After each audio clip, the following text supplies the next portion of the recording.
Hello students, we were studying chapter number 3 current electricity of class 12th physics.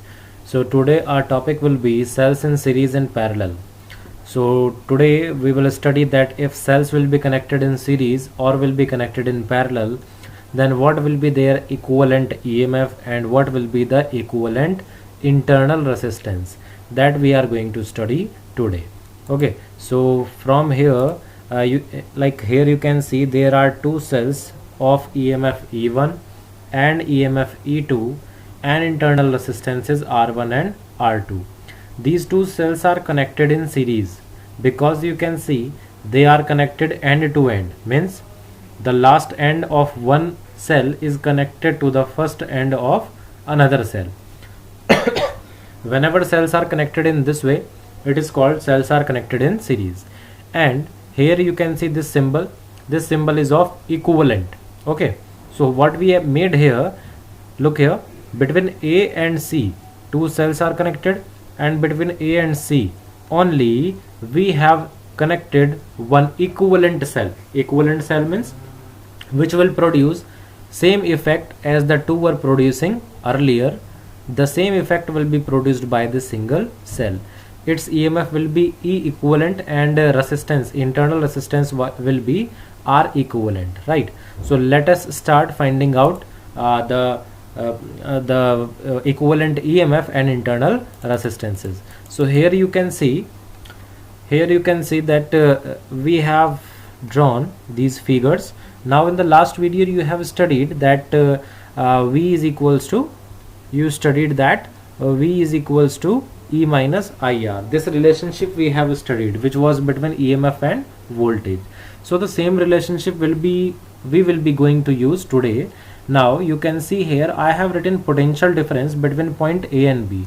A point is this and B point is this. Between A and B point you have cell E1. Okay, so between A and B the potential difference will be given by, using this equation we can write E1 minus I1 minus IR1. Reason? Because through this cell I current is flowing, internal resistance is R1 and EMF is E1. That's why we have written VAB is equals to E1 minus IR1. After this you can see in the same way, we have written VBC. We have written VBC is equals to E2 minus IR2. Okay, that's why you can see here this equation. Now we have written for this equivalent circuit, we have written that voltage between A and C will be equal to VA minus VC. Now after this what you can see that we have added and subtracted VB. You can see with VA we have written minus B, and with minus VC we have written plus VB. So it will not provide any effect on our equation and our aim will be satisfied. Now VA minus VB gives you VAB, and VB minus VC gives you VBC, right? These values we already calculated here. Now we will be going to substitute these values in the value of VAC. So VAC is equals to VAB value plus VBC value. After that E1 plus E2 we will write together. I we can take common with minus sign, and in bracket what will come? R1 plus R2, right? This will be our equation number 1.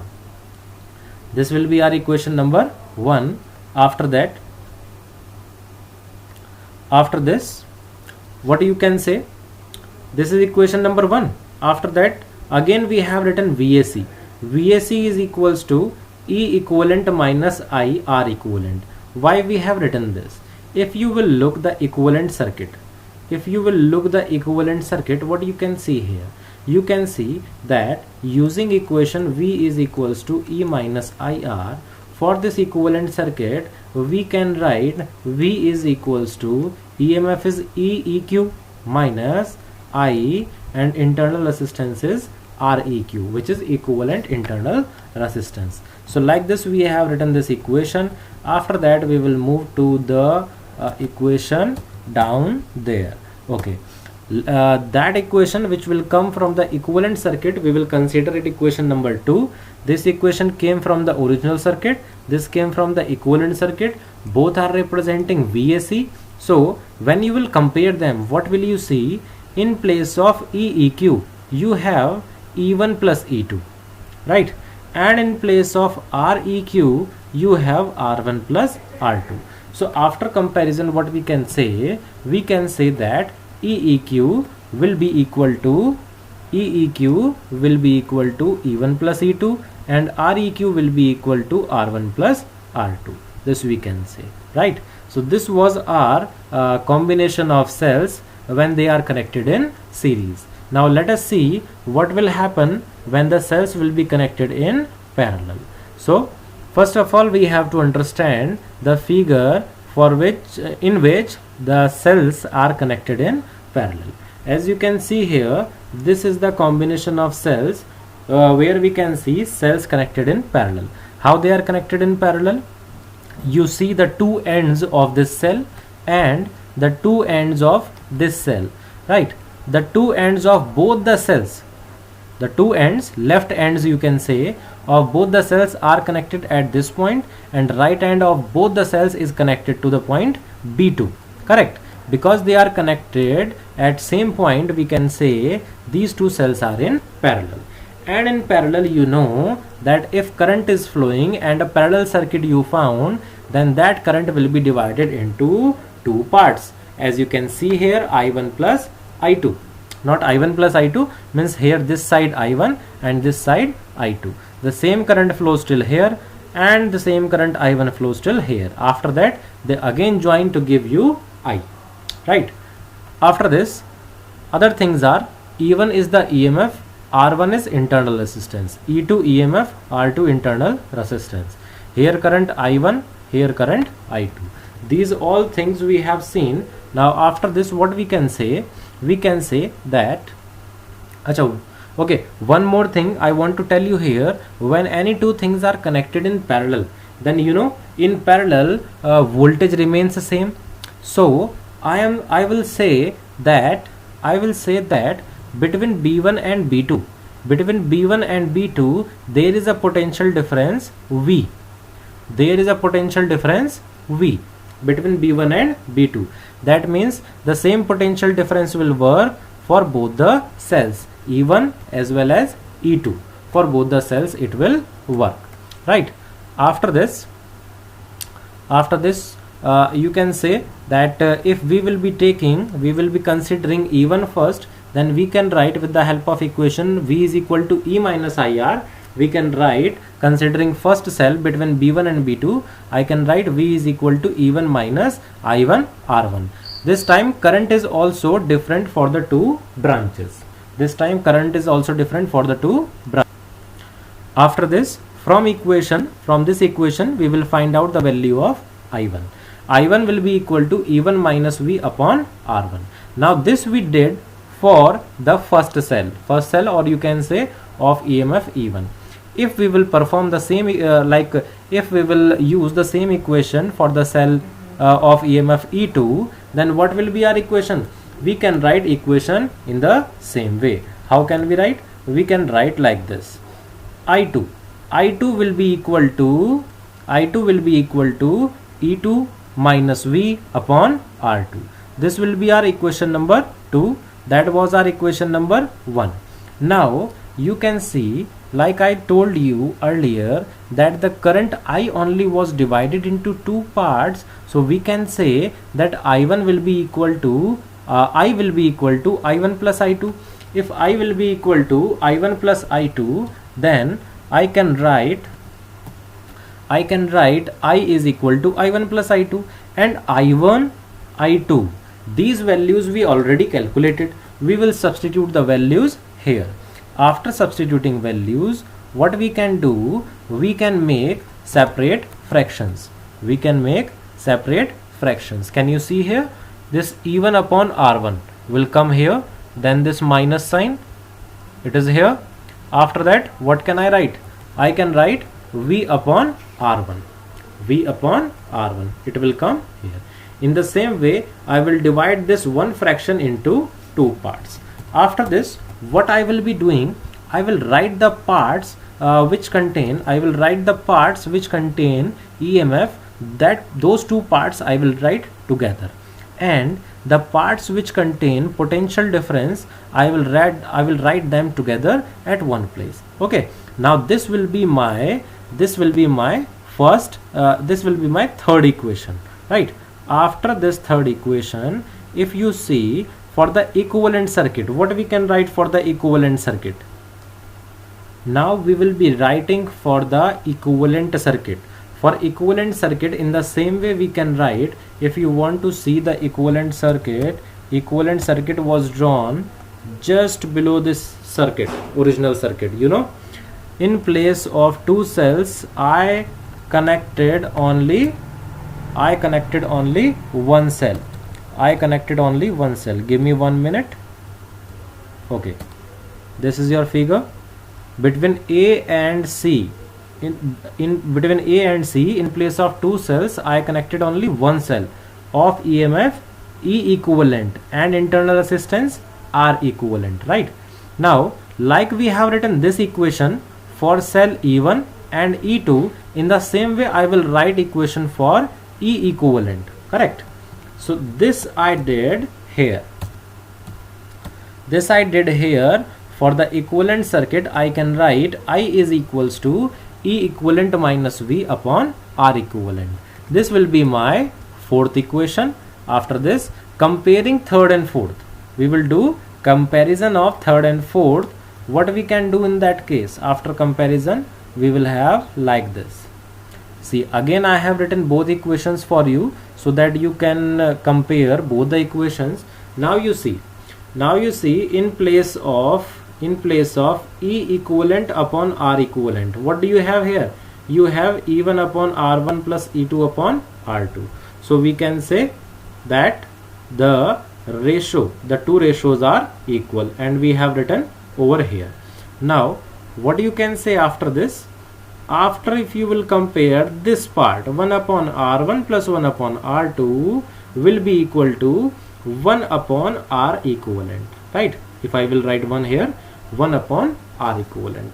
The same I have written 1 upon R equivalent here. Here I have written 1 upon R equivalent. So in this way we found that if the cells are connected in parallel, how can we find out the equivalent EMF of the cells and R equivalent of the cells? Now as you can see here, in this equation of E equivalent, you are getting R equivalent. So what is better? First you can find out R equivalent from this equation, use the value of R equivalent here, and then you can find out E equivalent. In this way you can find out. Okay, now after this, suppose there are not two cells only, you have more than two cells. In that case, what will you do? You have to write like this. For two cells we have written the sum of the fractions, right?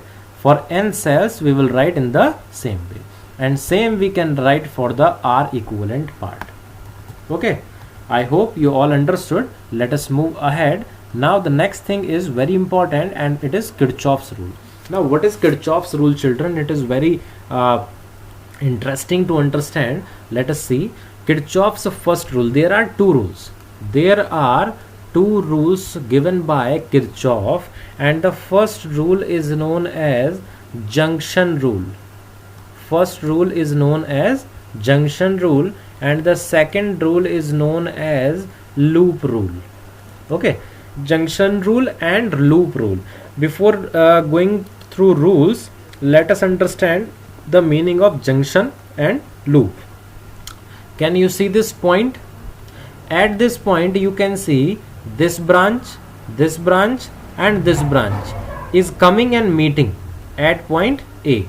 So wherever more than two branches will come together and meet, that point will be called junction. Understood?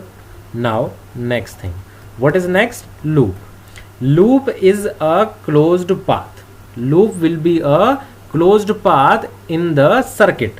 Like you can see here, this is a closed path. Okay, this is a closed path, and this complete path will also be a closed path. So how many loops are here? Here we have 3 loops. Now we understood the meaning of junction and loop. So let us come back to our book and see what we have in junction rule and loop rule. These all are derivations of the series and parallel combination of cells.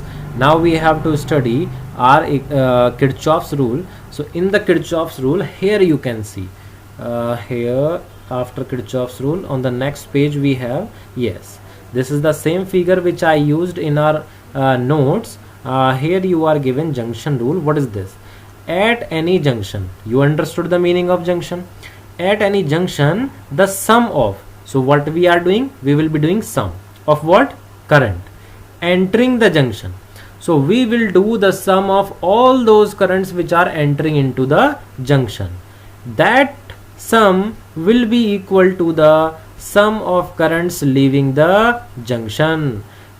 So have you understood something? There are 2 sums. One sum is of all the current entering the junction, and other sum all the currents leaving the junction. These 2 sums will be equal to each other. So what we can say in short? In short, we can say that according to junction rule, you see here at this junction, I can say that I means current entering. I entering is equals to entering, or you can write coming in. I in you can write. I in will be equal to I out. It is not only I, it is sum.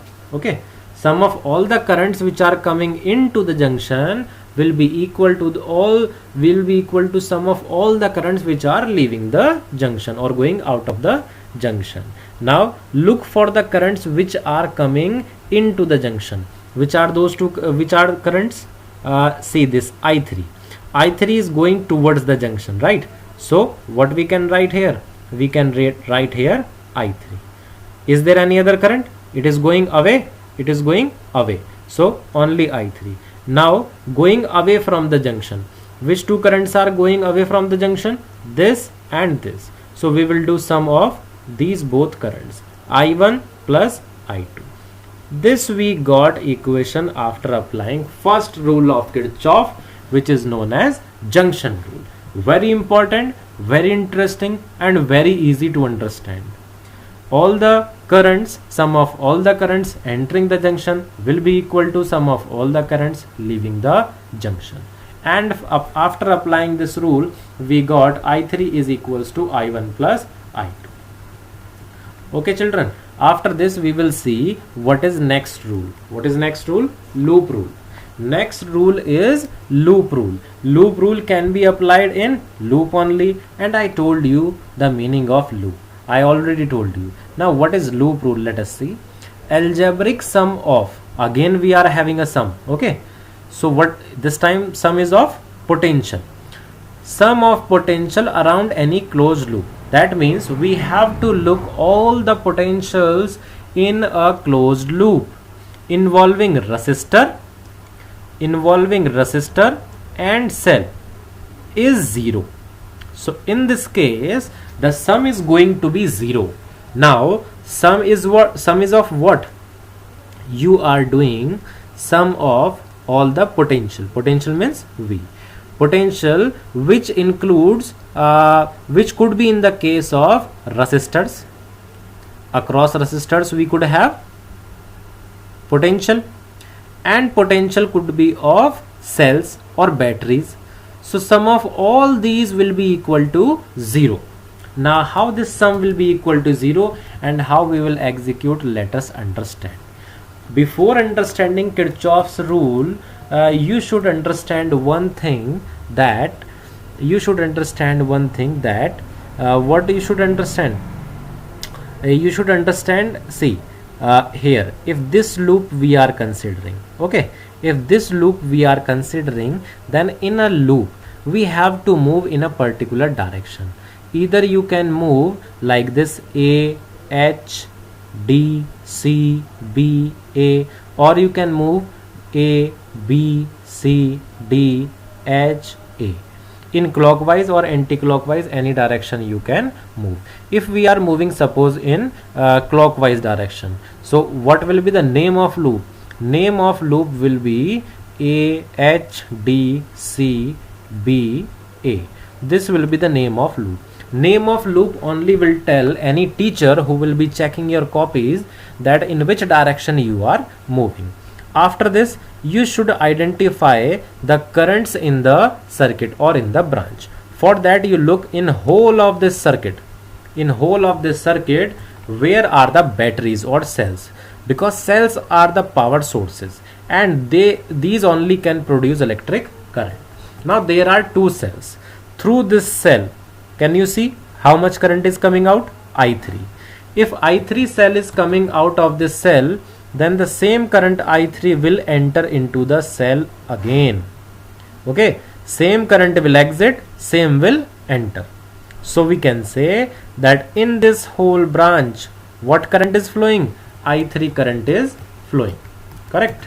After this, there is one more cell. Now you can see I2 current is entering into the cell. That means I2 current would also be leaving through the cell, right? That's why you can see I2 here. Now if I2 current is flowing here, that means in this branch, whole of this branch, I2 current is flowing. In this branch, I3 current is flowing. But what about this branch? In this branch there is no cell, but even if there is no cell, current will flow in this circuit. How will it flow? Suppose like no cell is given here, so what you can do, you can consider from your side. You can consider from your side that from this junction there is a current going away, and that current name we have given equal to I1. So this I1 current will flow up to here. In whole of this branch, I1 current will flow. Correct. This you can consider from your side. Okay, so after considering all the currents, what is next step? Next step is, look, wherever, from which end the current will enter into the resistor. Like you can see I1 will enter from this side. Correct. So from that at that side you will put plus sign, and the side it will exit you will put negative sign. Now the current will move ahead and will reach this junction. That's it. We have to move junction to junction. Okay. Now for this junction, for this branch, you see, for this branch we will see the direction of current. Okay. Direction of current we are checking because we want to put symbols. I will put all the symbols together. Just now I want to show you how we can put shorter side of cell plus longer, sorry, I told you wrong. Shorter will be minus, longer will be plus. Now you check, in this branch current is flowing like this. If this is the direction of current, then here it enter, here it exit, here it enter, here it exit. Understood the symbols? How to put symbols? This is because of I3. Now in this branch you check how the current is flowing. Okay, I2, this is negative, this is positive. Of cells and battery we know that will not create any problem. For resistors we have to check. Current will enter in this way. So this is positive, this is negative, this is positive, this is negative. Why I am putting these symbols, or why I want to put symbols, you will understand here. So again let us put all the symbols together. Plus, minus, current gone this side, current is moving this side, so minus, plus, plus, minus, plus, minus, enter plus, exit minus. Don't get confused why I put here minus. It is because cell's shorter side is minus. That's why this enter exit symbols are for resistors only. I2 current will come, so come, go, come and go. For cell what you can say, minus, and this is plus. Now you check this loop. the loop for which you want to apply Kirchhoff's rule. If you want to apply for this loop, and as we can see, according to loop, it is very clear that we will be moving like this, clockwise direction.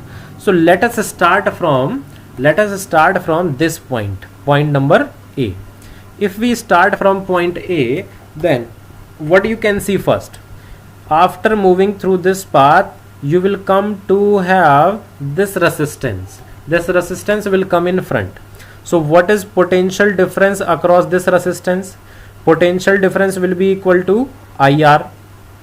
Okay, so you just check here that what is current flowing in this branch. Check here, I1, and what is resistance? 30. So what you can write? According to IR, it will be I1 into 30.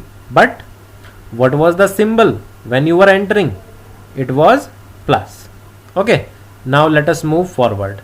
After this, you moved and came here. So what symbol you came here? You are welcomed with the minus sign. So minus, what is this? This is the potential difference. We do not have to do I into R. This is battery. So battery will have its potential difference. So simply we will write minus 45. After this, you are welcome at plus symbol. So what will you do? Plus symbol. Whatever symbols you are getting first, those symbols only you will write during the motion in loop. Understood? So this plus we have written. What is this? 1 ohm, and current is I3. Current is I3 and resistance is 1 ohm. I3 into 1. Correct? After this, plus. So plus, what is this?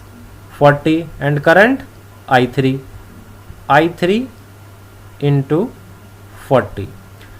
You started from A and you reached back to A. So when you reached back to the same point, after coming to that point, you will write equal to 0. Why equal to 0? Because it is loop rule. Sum of all the potential differences will be equal to 0. So we did sum here, and that sum we are getting equal to 0. Now you can solve this. How can you solve this? It will be 30 I1 minus 45 plus I3 plus 40 I3 is equal to 0. I can write 30 I1. This minus 45 will go to right hand side. Okay, to right hand side it will go, become plus 45. I3 plus 40 I3, it will be 41 I3. So this will be our equation. We got equation in terms of current after applying loop rule in the loop AHDCBA. In the same way you can apply in this loop, and in the biggest loop also you can apply. So this is the way we can apply Kirchhoff's rule. Okay, so what is our next topic? Let us see. Our next topic is, this is the same circuit. Our next topic will be Wheatstone bridge. This is our next topic. Okay, so what is Wheatstone bridge? It is actually an arrangement of 4 resistors, where on the 4 sides of what? A quadrilateral. Okay, there is an arrangement of 4 resistors on 4 sides of a quadrilateral.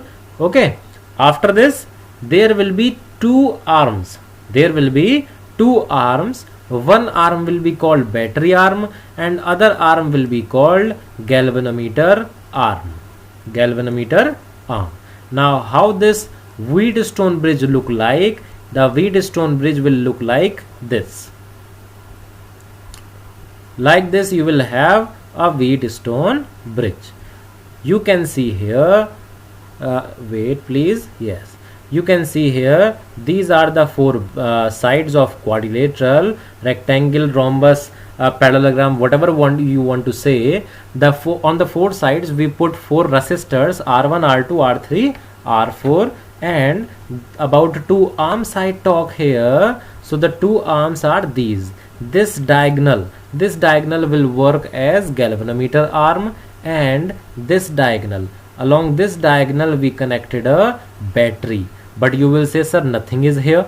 So what I will say to you, that I have not shown it internally, I have shown externally. A is connected to C. You can look here.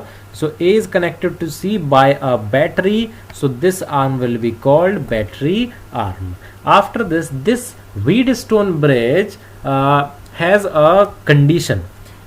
This bridge has a condition, and that condition is known as balance condition. So what will happen in that balance condition? In balance condition, to obtain balance condition, what we have to do, we have to arrange the value of these four resistances in such a way that the potential at point B and potential at point D becomes same. Potential at point B and potential at point D becomes same. What happens after that? If you will find out the potential difference between B and D, it will come 0. So after balancing, we will get potential difference 0 between B and D. That means in branch BD, current flowing will be equal to 0. That means through this galvanometer no current will flow, and this galvanometer I connected here to check the same. To check this only, that whether bridge is balanced or not, we have connected this galvanometer here. Let us hear again. What is balance condition? In balance condition, we have to arrange all the values of resistances R1, R2, R3 and R4 in such a way that the potential at B and D becomes equal, so that we can say the potential difference between B and D will be equal to 0. And as we know, V is equals to IR. If potential will be equal to 0, current will also be 0. So this current IG through galvanometer will be equal to 0, right? By this only we come to know that bridge is balanced or not. So we can say bridge will be balanced when the current through galvanometer, IG will be equal to 0. And what will happen when IG will be equal to 0? So in terms of resistances, we will calculate one more condition of balanced bridge. What will be that condition? That you see now. So what is that condition? For that condition, we have drawn again one one Wheatstone bridge. Okay, so you can see here, from this battery, from the positive terminal of battery, current will come out and will reach here. At this junction, the current will be divided into two parts. One is I1 and the other one is I2. Okay, now here at this junction, here in this branch IG current will flow, and in this branch I4 current will move. Okay children, now in this branch I1 current is flowing, but after this junction what current will flow? I3 current will flow. Different currents we have taken. Now what we are doing? We are going to apply Kirchhoff's voltage rule. Or you can say loop rule, you can say. Okay, so which loop I have taken this time? This time I have taken loop ADBA. So which is ADBA loop? ADBA, like this. In this direction I am moving. So if in this direction I will move, with the help of current, first of all we will put symbols. Current entering, current exit. In this you check current entering, current exit. Current entering, current exit. Now we can write equation. From A we will be moving. From A, when we will move like this, we will move through this path. This path we will follow while writing the equation. Now you check, what do you have here? You have here R1 and you are getting it at positive point. So positive plus the product will be of current and resistance I1 R1. After that, what do you have? Minus Ig into Rg. Rg is the resistance of galvanometer. After that, you will move like this and you will reach here. Here you are getting minus. So what do you have here? Minus. Then product of I2 and R2. I2 R2 here. We reached to the same point, so is equal to 0. Okay. So like this we applied loop rule here. After applying loop rule, we are getting equation number 1. In the same way, we will apply loop rule in loop BDCB. BDCB, in this direction we will move. And again you can apply, you have to put symbols: current entering, current exit, current entering, current exit. And for this galvanometer already we have made.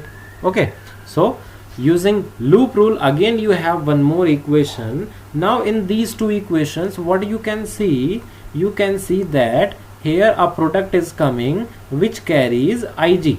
Okay, and if the bridge will be balanced, what can we say? In case bridge will be balanced, Ig will be equal to 0. If Ig will be equal to 0, the equation will take this minimized form only. Okay, after this what we did? This minus part we have taken to the right side. When you will take it to the right side, you will get equation like this. For both the equations we did this thing. Okay, these equations we have taken as x and y, and after this we just divided them. After dividing, what we are getting? I2 R2 upon I1 R1 is equal to I4 R4 upon I3 R3. But you know that the bridge is balanced, so what you can say? I1 is equal to I3 and I2 is equal to I4. Now you will say that, sir, when the bridge is balanced, at that time Ig was equal to 0. How can you say this? I1 will be equal to I3 and I2 will be equal to I4. For that we have to look the figure. Just check in the figure this I2 current. This I2 current started moving in this way. Okay, now we got a junction. So some part of current will move here and some part of current will go this side. But here towards galvanometer, in case of balance condition, 0 current is going. That means whatever current was coming, the same current will flow through R4 also. That means I4 will be equal to I2, and in the same way I1 will be equal to I3. Okay, I hope you understood now. So let us come back to our original position. Okay, this was the condition I told you, and when you will put these conditions, in the equation, see, if here you put these conditions, then I2 will be cancelled by I4 and I1 will be cancelled by I3. After cancellation, you will get ratio of resistances only.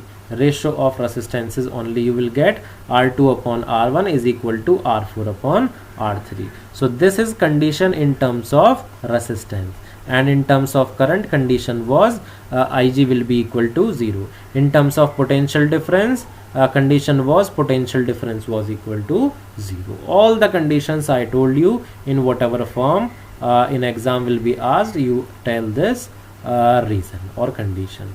Now our next topic is meter bridge. After this class, we will be going to end this chapter. So without wasting time, let us move to the next topic. Our next topic is meter bridge. Okay, there are some questions. These questions we can try when schools will reopen. Okay, for now we can concentrate on the theoretical part. So where is our topic? Okay, meter bridge. This is the topic, meter bridge. Now in the meter bridge, what is meter bridge? First of all, this we have to understand. So meter bridge is a device which is based on the balanced Wheatstone bridge condition. this device is based on, its working is based on the balanced Wheatstone bridge condition, right? So what does this what does this meter bridge have? Why the name meter is given to this? Because it contains a wire, this AC. It contains a wire which is of length 1 meter and whose area is uniform. Area of cross section is uniform. It also has some broad copper strips or metal strips, you can say. Okay, these are the strips. Done. So these have broad copper strips. Broad copper strips we use because if there will be some resistance due to these copper strips or metal strips, then that value of resistance will be very less. And the main aim of this meter bridge is to find out unknown resistance value. So while you will be finding unknown resistance, if the resistance due to other parts of the bridge will be less, you will be getting more accurate value. That's why we keep metal strips of broad size. So what is use of meter bridge? It is used to find the value of unknown resistance. How it could be found? Let us see. After connecting unknown resistance in one gap. So there are some gaps given here, children. I am not moving this slide. I will show you in book. See, these are the gaps which are given between the strips. So here in this strip we will be connecting known resistance, and in this strip between these strips we will be connecting unknown resistance. So you can say this S is unknown resistance, R is known resistance. After that, look here, unknown resistance is introduced in the other gap via resistance box. Resistance box we can use to put their known resistance, right? After that, jockey connected through galvanometer. Jockey connected through galvanometer is slided over wire to what? To find out null deflection. Now what is null deflection? Look children, look here, let me magnify it for you, you can understand in better way. Okay, now you can see here, this is the length of wire, okay, and it is of uniform cross section. Here you will be given a scale of 100 centimeter, you can say 1 meter. Okay, now at this end here in the mid of this copper strip, a galvanometer will be connected. This is galvanometer, and the other end here you will be having a jockey. Jockey means like a screwdriver you will be having, which you will slide over this wire. Now you will ask, why will we slide over this wire? You will slide over this wire because during the sliding you will see in the galvanometer that at a point we will get null deflection. Now what is null deflection? Null deflection is zero deflection. Zero deflection means if a galvanometer shows zero deflection, that means through galvanometer no current is flowing. And you just studied in meter bridge. In meter bridge you studied when there is no current in the galvanometer, that condition is known as balanced condition. Okay. So as soon as you get null deflection here, you can say this meter bridge is in balanced condition. This meter bridge is in balanced condition. Then let us move to the next page.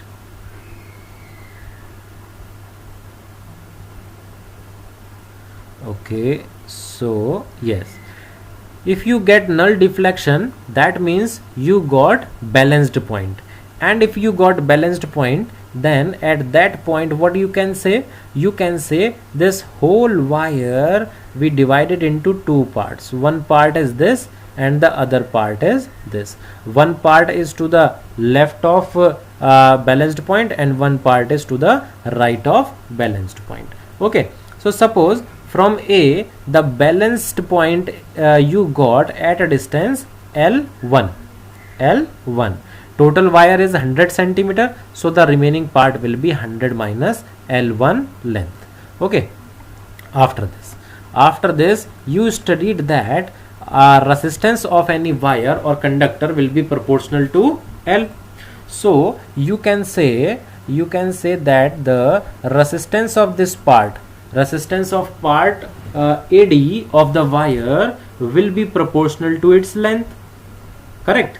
Length is L1, that's why we have written here proportional to L1. Okay, resistance of part AD of the wire is proportional to L1. In the same way, resistance of part DC will be proportional to the length 100 minus L, as you can see here. Now if these two are proportional to each other, let us divide them, and what will you get? RAD upon RDC is equal to L1 upon 100 minus L1. Let it be equal to equation number 1. After this, in balanced condition, you know R2 will be R2 upon R1 will be equal to R4 upon R3, right? We just studied this. So what you can do here, children, just assume that it is a Wheatstone bridge. It is not a meter bridge, it is Wheatstone bridge. How the Wheatstone bridge was? There were 4 arms, correct? There was a galvanometer, and these are the remaining 2 arms, right? So total 4 arms. Now these 4 arms, how you can compare? This arm you can say is equal to this R. The arm on this side, you can say it is equal to S here. This arm, this part is equal to, you can say, this length L1, and this part of the Wheatstone bridge you can say is this length 100 minus L1. Okay, so in total again you have 4 parts, and 2 parts are on the left side of the galvanometer and 2 are on the right side. 1 2 1 2. What we will do, because the bridge is balanced, we can use the balance condition in terms of resistances, and we can write R upon S is equal to RAD upon RDC. Look here, R upon S will be equal to resistance of this upon resistance of this.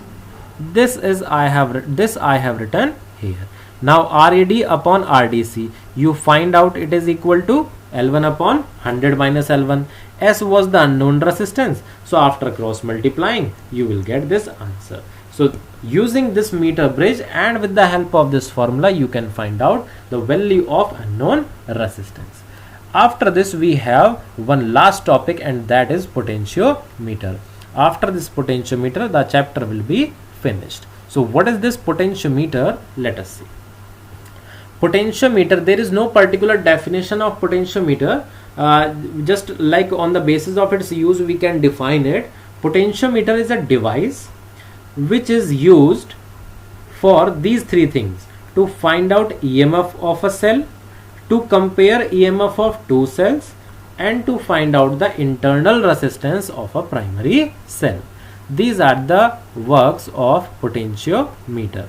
Now what is there in potentiometer? It contains a wire of constant area of cross section.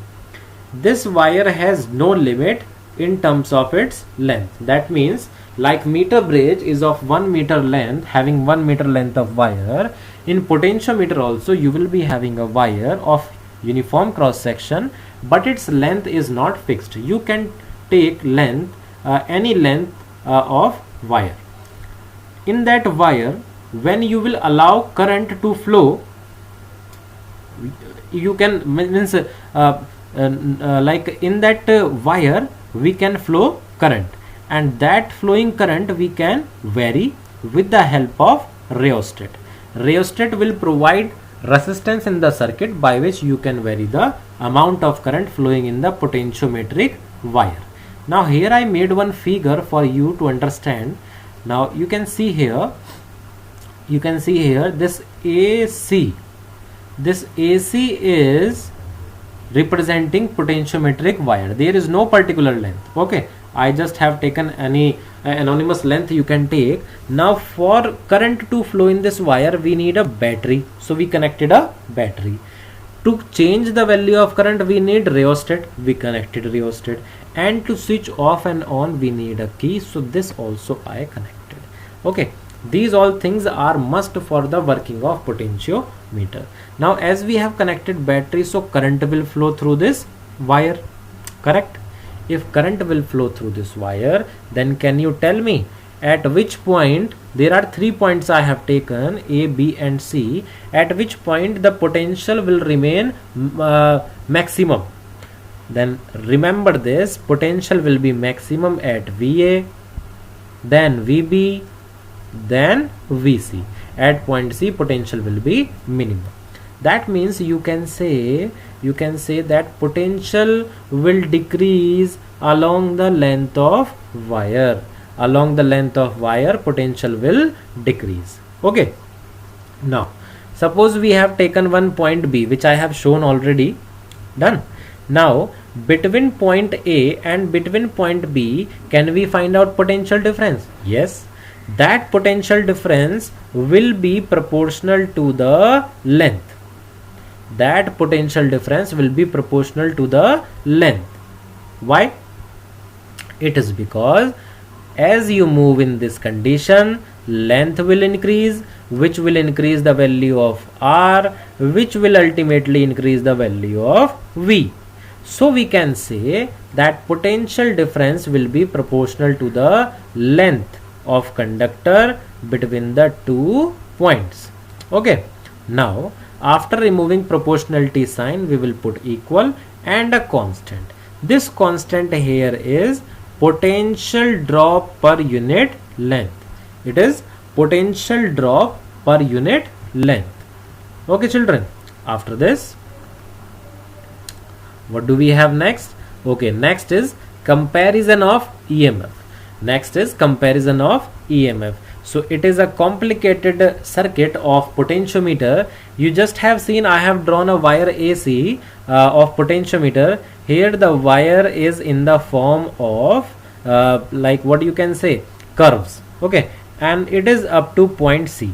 See again, A point and C point. Between these 2 points you have potentiometric wire. Again the length is not fixed, any length you can take. Now this wire, in this wire this battery will allow current to flow, and with the help of this rheostat we can change value, and this is the key like I made. You would be understanding this. Now what will we do here? Because we are comparing EMF, also we need 2 cells of different EMF we have taken. Then the positive terminal of both the cells you will connect to A point. Which point? A point. Why A point? Why not C point? Because you have to connect positive terminal of primary cells at that point where the positive of driving cell is connected. This is driving cell. This is driving cell. Okay. So all the positives should be at the same point. Otherwise this potentiometer will not show you the correct reading and you will not be able to find out any value. Now what we have here? Here we have a two-way key. Okay. This is a galvanometer and this galvanometer is connected to the jockey. You could be seeing here two wires are going out, but it is not 2, it is 1 wire only. First we will use one cell. So for that cell this part we will use, and for this cell we will represent null deflection by N2. Okay, that's why you can see it is in the dotted form. Now what we will do, comparison we will start. First of all we will connect one cell in the circuit and the other cell will be disconnected using this two-way key. When you will connect this cell E1 and will start finding out null deflection, suppose you got at N1 you got null deflection. Okay children, if you got null deflection at N1, then you can say that the EMF of cell will be proportional to the length. Abhi just now we studied that potential will be directly proportional to, potential difference is proportional to length. So we could also say that EMF will be proportional to length. That's why I have written here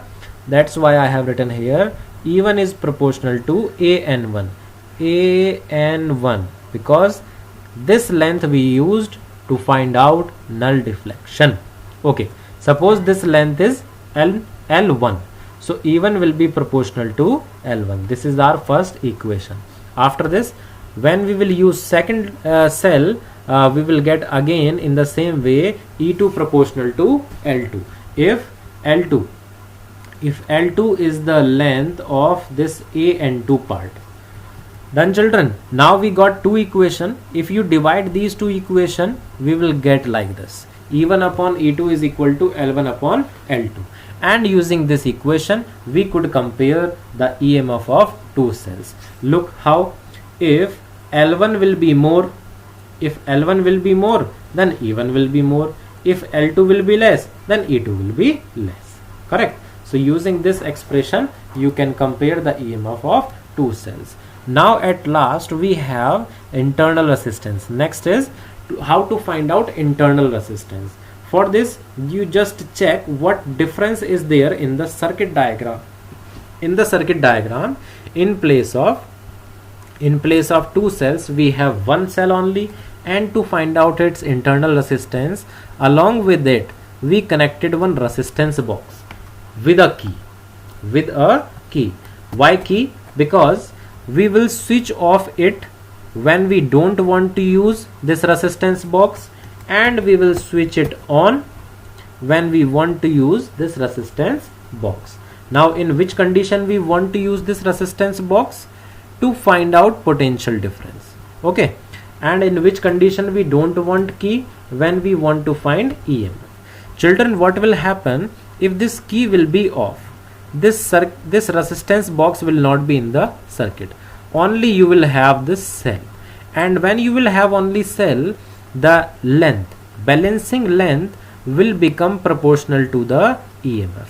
The same I have written here.